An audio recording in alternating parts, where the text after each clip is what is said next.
Hola, mentes curiosas. Bienvenidas de nuevo a este quinto episodio de la segunda temporada de Mens Criminalis, un podcast en el que os cuento casos reales de crímenes que tuvieron lugar en España y Europa.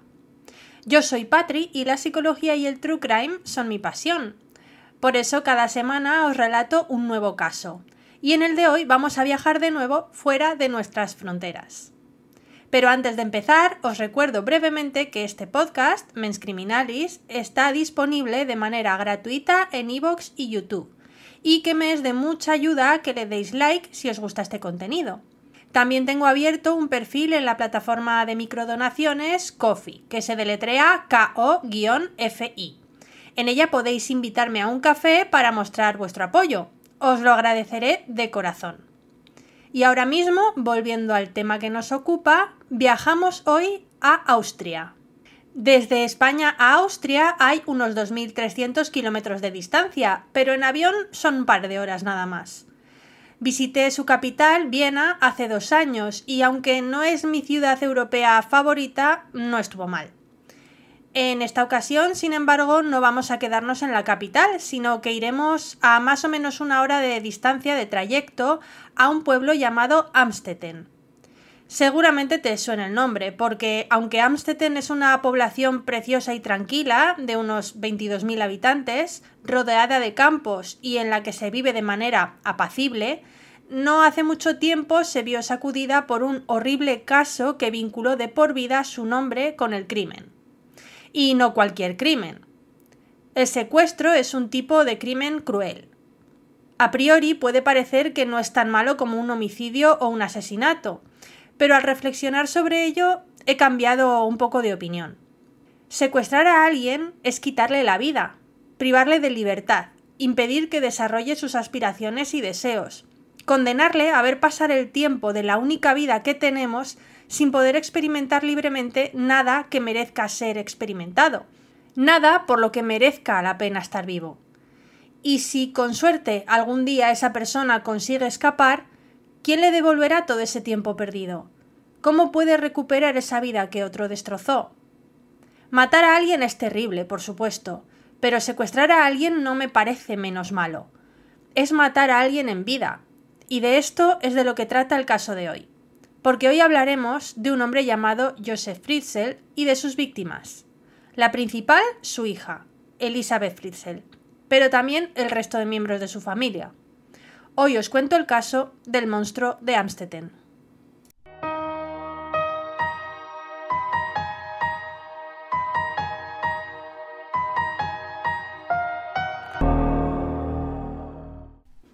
Comenzamos esta historia en un hospital, el 19 de abril de 2008. Ese día un hombre apareció en las puertas del centro médico con una joven muy enferma.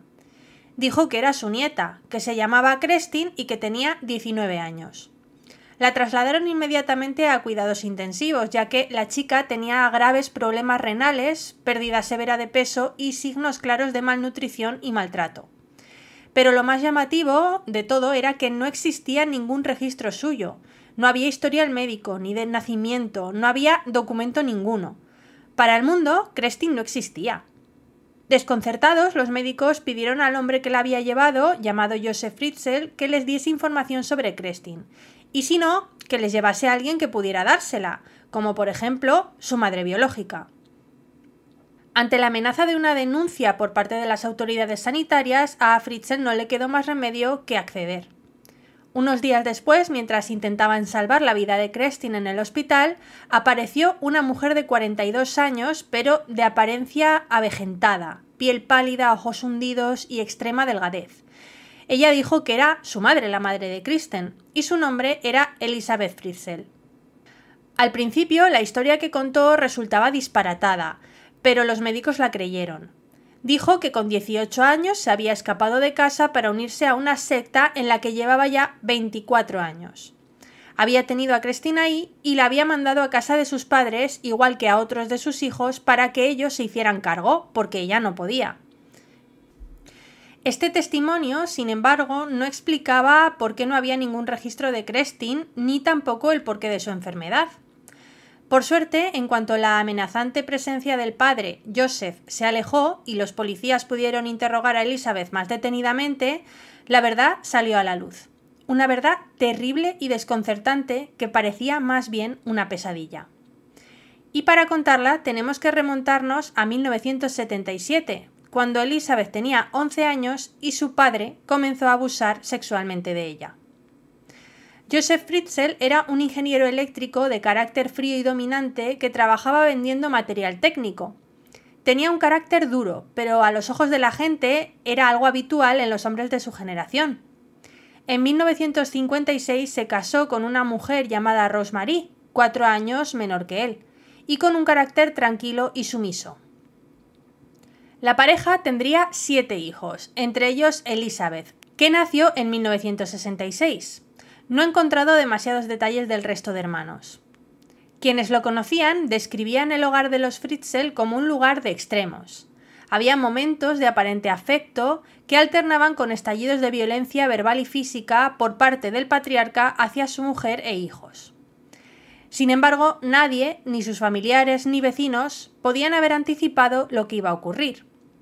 En 1978, Joseph obtuvo un permiso oficial para construir un refugio antiaéreo en su propiedad, una casa unifamiliar en una zona residencial a las afueras de Amstetten. Aquel era un trámite común en la época, que era la Guerra Fría, y debido al carácter metódico y controlador del hombre, nadie le dio mayor importancia. A principios de los 80, sin aviso ni permisos, Joseph comenzó a ampliar esa obra que terminó tomando la forma de un zulo secreto bajo su casa, con una extensión de 60 metros cuadrados, con paredes de hormigón, puertas blindadas y un sistema de ventilación y electricidad. El 28 de agosto de 1984 pidió a Elizabeth, su hija, que en ese momento tenía 18 años, que lo ayudase a colocar algo en el sótano. Una vez ahí abajo, la drogó con cloroformo y la encerró en aquel zulo del que no saldría en 24 años.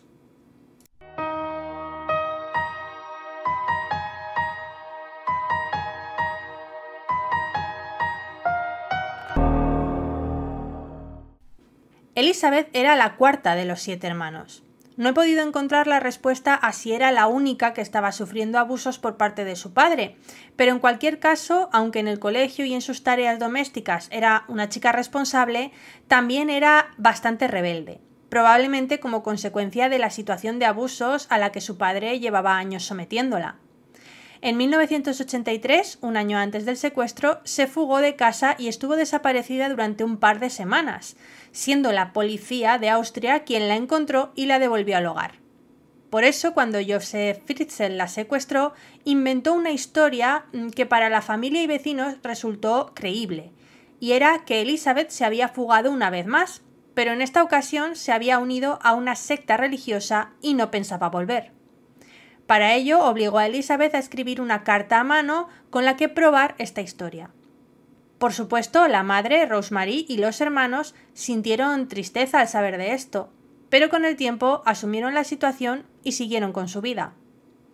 Mientras, debajo de las estancias donde hacían su vida normal, Elizabeth permanecía encerrada.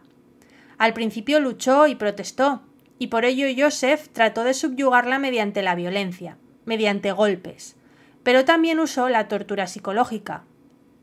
Para infundirle miedo, Joseph amenazó con cortarle la comida, ya que si él no le proveía de alimento, moriría de hambre. Y aseguró falsamente que las puertas tenían choques eléctricos o gas venenoso que la matarían si intentaba escapar. También la violó sistemáticamente, por lo que tras un tiempo de cautiverio, Elizabeth quedó embarazada.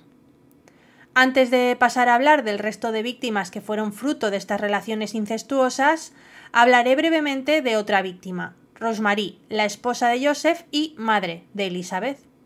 Rosemary tenía libertad de movimiento en cuanto a lo físico, pero sin duda sus años de matrimonio le habían puesto barrotes mentales. Estaba cautiva también, aunque no lo pareciera. Precisamente por esto es difícil determinar con certeza hasta qué punto Rosemary tenía conciencia de los abusos de su marido hacia su hija. Lo que está claro es que no sabía la magnitud de sus crímenes, ni estaba al tanto del secuestro de Elizabeth. Rosemary había creído a pies juntillas la historia de la secta y no podía ni sospechar que su hija estuviera en un zulo bajo sus pies. De hecho, aunque había parte del sótano que era accesible a toda la familia, raramente bajaban, y ninguno sabía que detrás de una estantería se abría una puerta metálica a un búnker donde se encontraba Elizabeth. Nadie podía siquiera sospecharlo.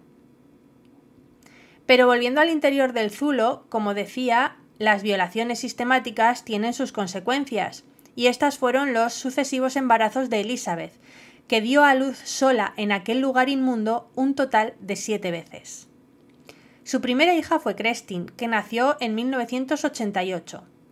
No sé si Joseph había tenido en cuenta la posibilidad de que esto sucediera. Según sus testimonios, sí había contado con la idea de que nacieran niños de aquella situación, y por ello hizo sucesivas ampliaciones y reformas del sótano que llegó a tener 4 habitaciones, aunque en ninguna había ventanas, el sistema de ventilación era algo rudimentario y había humedad.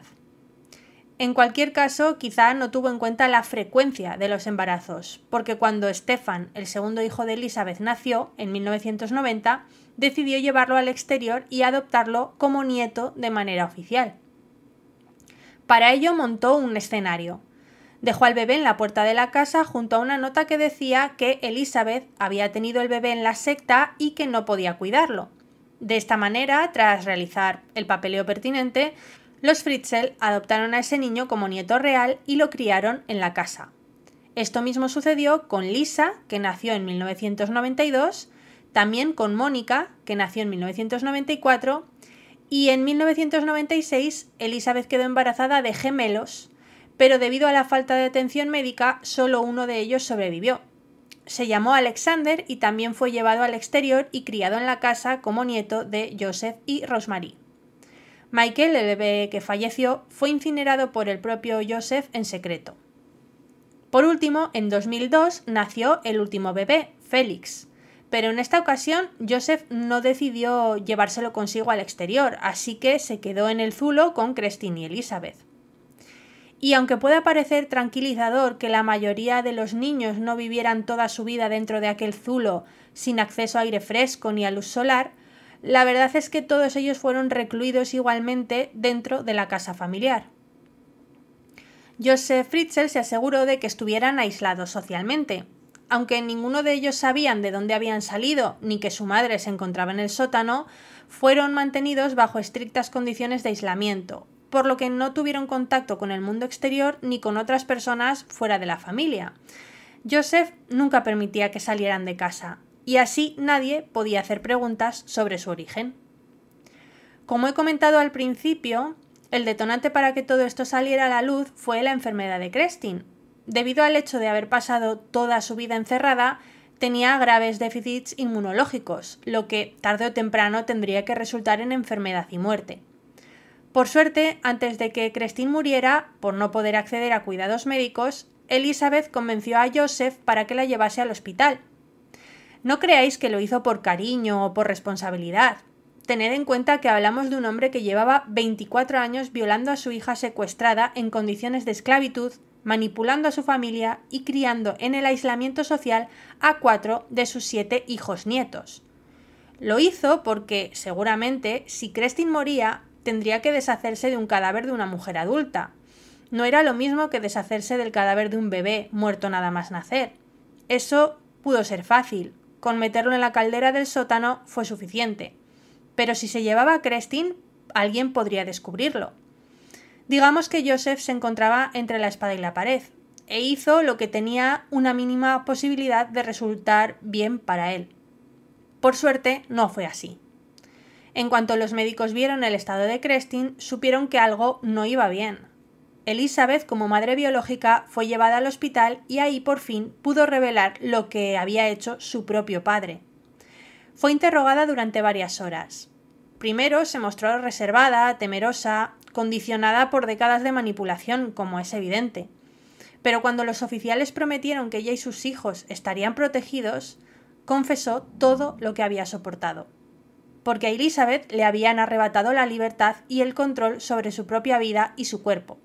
Pero su mente seguía libre, al contrario que la de su madre, Rosemary.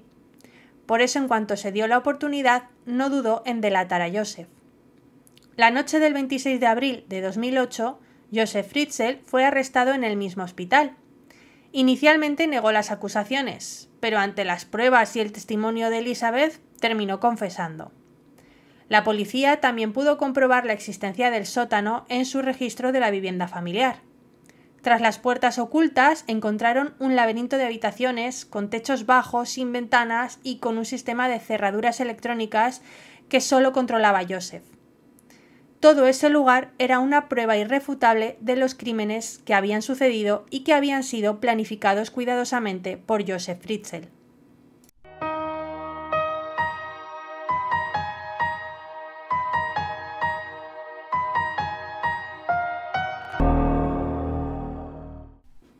El juicio comenzó el 16 de marzo de 2009 en la ciudad de St. Pölten, en un tribunal blindado por el alto perfil mediático del caso. Fritzl enfrentó 6 cargos: esclavitud, violación, privación de libertad, coacción grave, incesto y asesinato por omisión de auxilio por la muerte del bebé Michael, que nació en el sótano y murió por falta de atención médica en el 96. El testimonio de Elizabeth fue pregrabado y presentado al tribunal en vídeo. Duraba un total de 11 horas, y se hizo así para evitar el trauma de enfrentar directamente a su padre. El acusado inicialmente se declaró inocente de los cargos más graves, como el de asesinato, e insistió en considerarse inocente también del cargo de violación, pero cambió su declaración a culpable al tercer día del juicio, aparentemente después de ver parte del testimonio de su hija, y seguramente asesorado por sus abogados, que vieron la dificultad del caso y la cantidad de pruebas abrumadoras contra él. El 19 de marzo de 2009, el jurado declaró a Josef Fritzl culpable de todos los cargos y fue condenado a cadena perpetua. Se le internó en el penal de Stein, en una unidad especial para criminales con trastornos psiquiátricos. Sin embargo, la condena incluía una revisión periódica de su estado de salud para determinar si seguía recluido en un centro psiquiátrico o pasaba a una cárcel común. Así fue que el año pasado, 2024, las autoridades austríacas determinaron que Fritzl ya no cumplía las condiciones para seguir en un centro psiquiátrico. Esta decisión se ha basado en un peritaje psiquiátrico que señala que debido a la demencia que sufre, ya no se dan las circunstancias para sus actuales condiciones de internamiento. La defensa, además, ha intentado solicitar una libertad condicional, apoyándose en el estado de salud, aunque les ha sido denegada. Ellos insisten en que Fritzl, que ya tiene 90 años, ya no es peligroso. Sin embargo, como pidió su víctima Elizabeth cuando se leyó su sentencia en el juicio, Josef Fritzl debe pagar por sus crímenes con su vida. Y aunque no es para nada una justificación de los actos de este hombre, que no merece ser considerado como tal, resulta muy interesante y revelador desde la perspectiva de alguien interesado en la investigación y la psicología, como yo, explorar la historia vital de Josef Fritzl y las conclusiones que se extrajeron de la evaluación mental que realizó una psiquiatra llamada Adelheid Kastner. Ella se reunió con Fritzl en 6 ocasiones, elaborando un informe de 130 páginas que fue clave en el juicio. En sus conversaciones, Kastner comprobó que Fritzl reconocía tener una vena malvada, algo que le resultaba difícil de controlar, y también afirmó que se sentía, cito textualmente, nacido para violar. Aunque era consciente de que sus actos eran incorrectos, los justificaba como una necesidad inherente a su naturaleza. Además, Fritzl explicó que eligió a Elizabeth como víctima porque era, cito también, tan obstinada y fuerte como él, lo que hacía que someterla fuera una victoria más significativa. Por otra parte está su propia experiencia con el maltrato y el abuso, y su relación con su madre. Fritzl había nacido en 1935 y pocos años después, en plena Segunda Guerra Mundial, perdió a su padre y su madre fue detenida, por lo que pasó un tiempo en un orfanato. Pero al terminar la guerra, la madre de Josef se volvió más irascible que nunca y empezó a maltratarlo constantemente. Su madre, efectivamente, nunca lo había querido. Lo tuvo como medio para mantener al padre cerca, y cuando él murió, ella en realidad ya no quería a Josef. Lo trataba mal, lo insultaba, se dice que también sufrió abusos físicos por parte de ella, y le impidió tener amigos o relacionarse con otros practicando algún deporte. Así lo convirtió poco a poco en un rarito, en un antisocial al que le gustaba asomarse a las ventanas de los vecinos y escuchar mientras mantenían relaciones sexuales. Su sexualidad nació torcida. Con sus comportamientos de dominación pretendía compensar lo que le había hecho sufrir su madre. Y esto puede ser una causa, aunque no una justificación, insisto, de lo que hizo con Elizabeth. Ser incapaz de controlar los impulsos malvados es, en definitiva, una decisión que él tomó, porque era más fácil ceder, y porque su falta de empatía le hacía ignorar el sufrimiento de sus víctimas.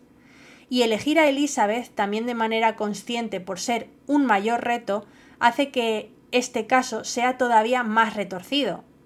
De hecho, en el informe psiquiátrico se subraya la falta de empatía de Fritzl con el sufrimiento ajeno y también la instrumentalización de los demás en beneficio propio, algo que dice es producido por la falta de afecto en su niñez. Una de las cosas que dijo también fue que, cito, siempre había querido poseer a una persona. Pero aquí no termina la cosa, y es que durante estas evaluaciones Fritzl también confesó que en realidad llegó a vengarse de su madre. De hecho, la acogió en los últimos años de su vida en la casa familiar de Amstetten, donde paulatinamente cambió su rol de víctima y comenzó a vejarla, a maltratarla, hasta la muerte de la mujer en 1980. Se dice que encerró a su madre en la parte superior de la vivienda y tapió los ladrillos con ventanas para que nunca más viese la luz del día. Se dice que pudo tenerla así hasta 20 años, aunque algunos de estos detalles están extraídos de prensa sensacionalista, de modo que hay que cogerlos con pinzas. En su informe, Kastner concluyó que Fritzl padecía un trastorno grave de la personalidad, con rasgos esquizoides, esquizotípicos y narcisistas, además de una parafilia sexual. Sin embargo, este diagnóstico no significaba impunidad. Fritzl era totalmente consciente de sus acciones y por tanto era legalmente responsable. Su comportamiento meticuloso y su habilidad para ocultar el crimen durante 24 años evidenciaban un control absoluto sobre sus actos. Un dato curioso de sus declaraciones es que aseguró que su plan, de no haber sido descubierto, era liberar a su familia del sótano más pronto que tarde. Aseguró que, viendo que se hacía viejo, era consciente de que no podría mantener aquello por mucho más tiempo. El plan, según él, era mantener para siempre la historia de la secta. Quién sabe si realmente lo hubiera hecho. Por suerte, a día de hoy, con su edad avanzada, podemos estar casi seguros de que Josef Fritzl nunca volverá a ser libre.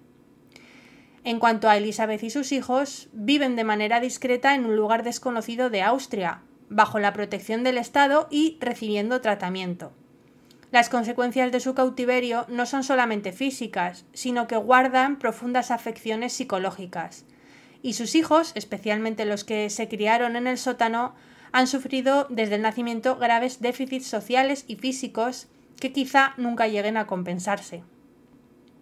En cuanto a los hermanos y la madre de Elizabeth, los primeros renegaron de su padre en cuanto supieron lo que había hecho, y Rosemary se divorció de él en el 2008 cuando todo salió a la luz, y tampoco se sabe dónde se encuentran, ya que no han mantenido un perfil mediático. A continuación, en la sección Adenda, vamos a hablar del crimen de secuestro, y vamos a revisar algunos casos famosos que han quedado en la memoria colectiva y otros no tan famosos, pero bastante sorprendentes.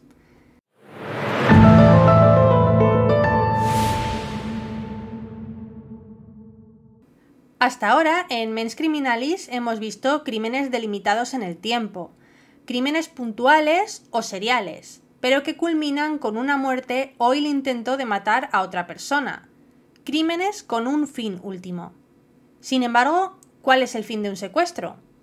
El secuestro, como delito, se manifiesta en diversas formas, cada una con sus motivaciones y finalidades diferentes. Están los secuestros por motivos económicos o también llamados extorsivos. Es el tipo más común. La víctima es retenida para exigir un rescate, generalmente dinero, a cambio de su liberación. El motivo es principalmente el lucro económico, sin necesidad de que medie ninguna relación personal entre secuestrador y víctima. En algunos casos, la víctima es seleccionada previamente por su riqueza o conexiones, como empresarios o familiares de figuras públicas. Algunos de estos secuestros son planificados y operados de manera individual e independiente, mientras que otros son realizados por redes organizadas para estos fines. Un ejemplo de un secuestro de este tipo en España fue el de la farmacéutica de Olot, Marie-Àngels Feliu, que estuvo cautiva durante 492 días, desde el 20 de noviembre de 1992 hasta el 27 de marzo de 1994. Una barbaridad. Un subtipo de este secuestro con motivación económica que es excepcional es el llamado secuestro express, que se caracteriza por ser de una corta duración y es donde la víctima es retenida durante apenas unas horas o días para forzarla a extraer dinero de cajeros o hacer transferencias o bien entregar bienes de valor. Es muy común en entornos urbanos y en Latinoamérica, aunque también sucede en Europa y otros países. Otro tipo de secuestro diferente es el que tiene motivaciones políticas o ideológicas. En él, la víctima es retenida para presionar a gobiernos, instituciones o grupos específicos, a menudo en contextos de conflicto armado o terrorismo. Su principal finalidad es avanzar en una agenda ideológica o religiosa. Los secuestradores, con este acto, buscan visibilidad o negociar la liberación de presos o desestabilizar a un adversario. Lo que intentan es lograr concesiones políticas, generar propaganda o demostrar poder. Las víctimas suelen ser un símbolo, algo como diplomáticos, periodistas, militares. Un ejemplo de este tipo son los secuestros perpetrados por grupos guerrilleros o terroristas habituales en zonas de África y Oriente Medio. Sin embargo, un ejemplo de secuestro político en España fue el de José Antonio Ortega Lara, un funcionario de prisiones de Logroño que fue secuestrado por la banda terrorista ETA, cuando todavía seguía en activo, para presionar al gobierno español para conseguir mejoras en el trato de sus presos, entre otras demandas políticas. Ortega Lara fue secuestrado el 17 de enero de 1996 y estuvo retenido durante 532 días, más de un año y medio, hasta que fue liberado el 1 de julio de 1997. Un tipo distinto de secuestro es el parental o familiar. Ocurre cuando uno de los padres, padre o madre, o algún familiar cercano retiene o sustrae a un menor de manera ilegal, normalmente tras desacuerdos en custodias, divorcios o disputas familiares. A menudo los menores son llevados a otro país. No suele comprender violencia física hacia el menor, pero sí una manipulación emocional. El perfil del secuestrador es el del progenitor con problemas de control, celos o desequilibrio emocional. Hay algunos casos polémicos en España, como el de Juana Rivas o el de Irune Costumero, que aún están en proceso o resultan demasiado controvertidos y por tanto prefiero no tratarlos en detalle. Por último, el tipo de secuestro en el que encuadraríamos el caso de hoy es el del secuestro con fines psicológicos, sexuales o de esclavitud prolongada. Este implica la retención de la víctima con fines de abuso sexual o sometimiento psíquico o incluso esclavitud doméstica. Puede durar años y a menudo el agresor actúa en solitario. Tiene una planificación muy concienzuda y una manipulación extrema. Tiene similitudes y tintes sectarios, ya que a menudo implica un adoctrinamiento de la víctima. Por desgracia, existen en la crónica negra europea varios casos similares al de Elisabeth Fritzl, como por ejemplo el de su compatriota Natasha Campus. Natasha fue raptada a los 10 años por un vecino llamado Wolfgang Prikopil, que la mantuvo en un zulo insonorizado bajo su casa. Campus sufrió aislamiento total, maltrato físico y psicológico y aunque hubo abusos sexuales, no llegó a ser violada y nunca quedó embarazada. Logró escapar en 2006, tras 8 años de secuestro. Se hizo bastante famosa, fue muy mediática, escribió libros, dio entrevistas y resultó bastante controvertida porque la gente no entendía demasiado su manera de reaccionar a lo que había sufrido. Sin embargo, esto es personal y cada uno tiene su idea, pero lo que sufrió Natasha sin duda es algo que está fuera de nuestra comprensión. También está el terrible caso de Lidia Guardo, que fue secuestrada, violada y torturada por su padrastro, Raymond Wardau, en Francia. Tenía 8 años cuando su madre la abandonó, quedando a merced de este hombre que la recluyó en su casa de campo en 1971. Ahí permaneció durante 28 años, hasta que él, el padrastro, murió de un infarto en 1999. Tuvo un total de 6 hijos con él. Y la verdad es que este caso implica bastante desentendimiento de la gente que había a su alrededor. Había gente que lo sabía y que no hizo nada. Bastante chocante. En estos casos, sobre todo, es en los que se puede desarrollar el llamado síndrome de Estocolmo, que seguro os suena. Se trata de una respuesta psicológica paradójica en la que una persona que es secuestrada o retenida contra su voluntad desarrolla sentimientos positivos, afecto, lealtad o incluso amor hacia su captor. Este fenómeno puede parecer irracional desde fuera, pero tiene raíces en mecanismos de supervivencia y adaptación emocional frente a situaciones extremas. Se da no solo en secuestros, sino también en atracos, tomas de rehenes y en violencia doméstica o de género. El término síndrome de Estocolmo, por si os interesa el dato curioso, fue acuñado tras un atraco en Suecia en 1973. Fue en agosto. Un delincuente llamado Jan Erik Olsson intentó robar un banco y tomó a 4 empleados como rehenes durante 6 días dentro de la cámara acorazada. Durante el encierro, los rehenes empezaron a simpatizar con el agresor e incluso se resistieron a ser rescatados. De hecho, una de las rehenes, Christine Enmark, declaró más tarde que tenía más miedo a la policía que a su captor.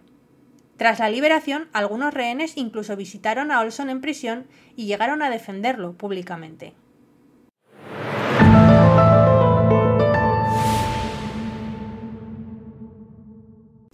Hasta aquí llega el episodio de hoy. Espero que os haya parecido interesante a pesar de la crudeza en algunos puntos. Aprovecho para señalar que todo lo expuesto en este caso es resultado de una investigación sobre los medios accesibles al público general y que si he cometido errores ha sido sin ninguna intención. Para este episodio me he apoyado principalmente en artículos de prensa y reportajes escritos sobre el caso de Elisabeth Fritzl, de modo que no tengo ningún medio concreto que citar en especial. Leer sobre este caso y otros similares me ha resultado tan interesante como aterrador, porque de verdad la maldad que esconde el ser humano a veces llega a sorprenderme. Como sabéis, Mens Criminalis está en YouTube y en iVoox, así que si os gusta el contenido que hago, os agradecería mucho que me sigáis, si no lo hacéis ya, que le deis un like y que os animéis a dejarme algún comentario. Los intento responder todos. Si podéis, también sería estupendo que me invitaseis a un café a través de la plataforma Ko-fi y que compartáis el podcast o el canal para llegar a más gente. También os recuerdo que tengo cuenta en Instagram y en TikTok, donde poco a poco voy creando comunidad. Todos los enlaces están en la descripción. Esto es todo por hoy. Gracias por escucharme y nos vemos en el siguiente episodio. Hasta pronto, mentes curiosas.